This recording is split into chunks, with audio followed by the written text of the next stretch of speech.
Kemudian yang akan kita bahas berikutnya adalah fungsi dari struktur HTML. Yang pertama, memudahkan proses pembuatan dan pengelolaan halaman web. Nah, itu fungsi dari struktur dasarnya. Kemudian, struktur dasar ini juga meningkatkan kompatibilitas halaman web dengan berbagai browser.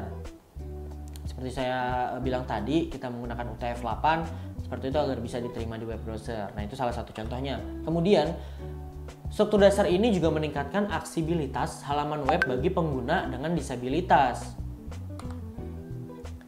Nah, dan yang keempat, meningkatkan SEO atau Search Engine Optimization halaman web. Nah, jadi mungkin untuk yang belum tahu SEO ya, simpelnya SEO itu ketika kita menginput halaman web, si browser ini, si Google ini, dia akan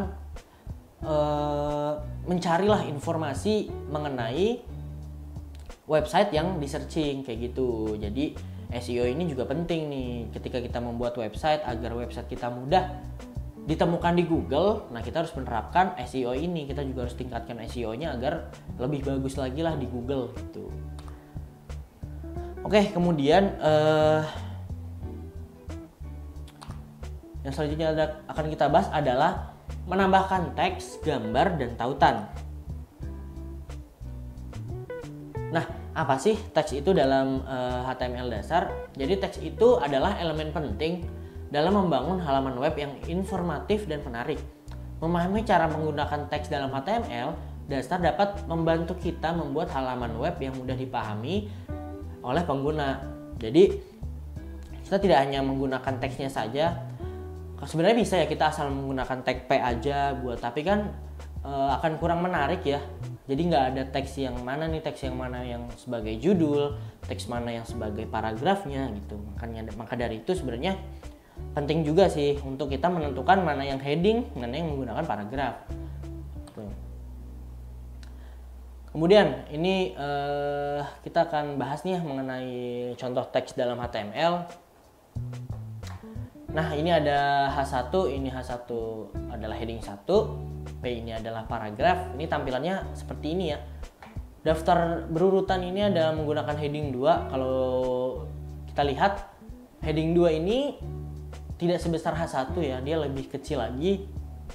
Nah, OL ini adalah untuk ketika kita menggunakan list. Jadi OL ini adalah dia akan seperti list seperti itu, ada masukannya, ada indennya. Nah, list ini adalah untuk menampilkan listnya. Ini item 1, item 2, item 3. Nah, kalau OL ini dia akan memiliki list berurutan 1, 2, 3 seperti itu. Jika kita lihat bawahnya, sama ini menggunakan H2, cuma di sini menggunakan ul. Nah, ul itu dia akan tipenya listnya akan seperti ini, akan yang menggunakan dot seperti itu, ada item 1. Nah, kemudian ini juga cara kita untuk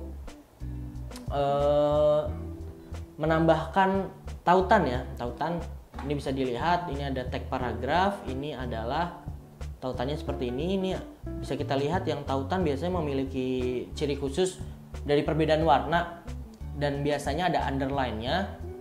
Ini karena tidak di styling ya, jadi ini style dari HTML-nya aja gitu. Nih, teks ini strong, jadi untuk menebalkan itu menggunakan strong kalau di HTML, dan untuk memiringkan menggunakan tag EM. Bisa dilihat seperti ini. Oke. Kemudian mungkin bisa kita lihat contohnya juga di sini ya. So, kita refresh, kita pencet tautan. Nah, dia akan langsung ke Google karena kita tadi menautkan link tautannya itu ke Google ya. Selanjutnya, pembahasan selanjutnya itu mengenai dari fungsi teks dalam HTML tadi ya. Jadi kita bisa menampilkan konten, menyusun konten, memberikan informasi, meningkatkan aksesibilitas, serta meningkatkan SEO juga, seperti pembahasan yang tadi. Nah, kemudian selain teks juga ada gambar. Jadi gambar itu juga merupakan elemen penting nih dalam membangun halaman web yang menarik dan informatif. Memahami cara menggunakan gambar dalam HTML dasar dapat membantu kita membuat halaman web yang lebih menarik dan mudah dipahami oleh pengguna. Nah, fungsi gambar itu sendiri adalah meningkatkan daya tarik visual halaman web. Ya kita mungkin kalau melihat semuanya teks itu akan lebih pusing juga ya. Kadang kita juga butuh visual yang lain seperti gambar. Kemudian gambar juga membantu kita menjelaskan konten halaman web, meningkatkan engagement pengguna, serta juga bisa meningkatkan SEO halaman web. Jadi mungkin ketika website kita sudah naik, terus image-nya ini kita bisa masuk ke Google Image seperti itu. Nah, kemudian selain gambar tadi yang kita bahas adalah tautan ya. Jadi tautan ini juga merupakan elemen penting dalam membangun halaman web yang interaktif dan mudah dinavigasi. Memahami cara menggunakan tautan dalam HTML dasar dapat membantu Anda membuat halaman web yang dapat digunakan dan bermanfaat bagi pengguna. Nah, jadi tautan ini penting nih kalau kita mau menautkan halaman web atau kita mau biasanya berpindah page juga kita menggunakan tautan. Nanti akan kita bahas. Nah, jadi ada beberapa jenis tautan. Yang pertama tautan internal. Jadi tautan internal ini dia mengarah ke halaman lain dalam situs web yang sama. Seperti saya bilang, misal dalam satu situs web kita memiliki menu home, galeri, atau layanan. Nah, kita bisa menggunakan tautan ini untuk kita berpindah halaman. Misal kita mau pindah halaman ke galeri, kita kasih tag tautan aja nih, kita kasih tag paragraf, nanti kita kasih tag tautan dengan deskripsi mungkin halaman contoh atau halaman apa gitu, nanti diklik kita arahin ke page yang kita mau gitu. Dalam ini kalau kita mau memasukkan galeri ya kita galeri. Nah, nanti akan kita bahas juga. Kedua itu ada tautan eksternal. Jadi tautan eksternal dia mengarah halaman web di situs web lain. Nah, jadi kalau misalkan yang tadi yang tautan internal itu untuk menautkan page kita nih, page di halaman web kita juga. Nah, tautan eksternal ini kita akan menautkannya dengan halaman web orang lain seperti itu. Kayak tadi contohnya google.com gitu, seperti itu. Nah, yang ketiga ada tautan anchor. Jadi tautan anchor ini dia mengarah ke bagian tertentu dalam halaman web yang sama. Nah, anchor ini biasanya kalau kalian pernah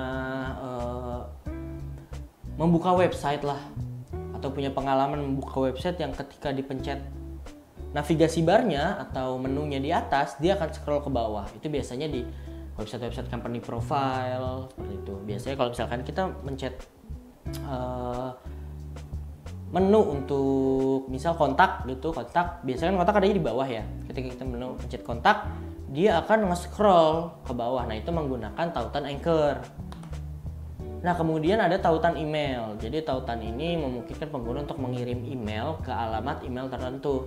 Nah, biasanya kita hanya menaruh link biasa. Cuma biasanya ada format yaitu mail to _2 baru nama email yang mau kita tuju seperti itu. Nah, yang kelima ada tautan download. Tautan download ini memungkinkan pengguna untuk mengunduh file. Nah, ini kalau untuk tautan download ini kita sering lah ya kalau kita mau download apa di browser, file atau aplikasi atau apa, itu ada di website ada button gitu yang langsung mendownload gitu.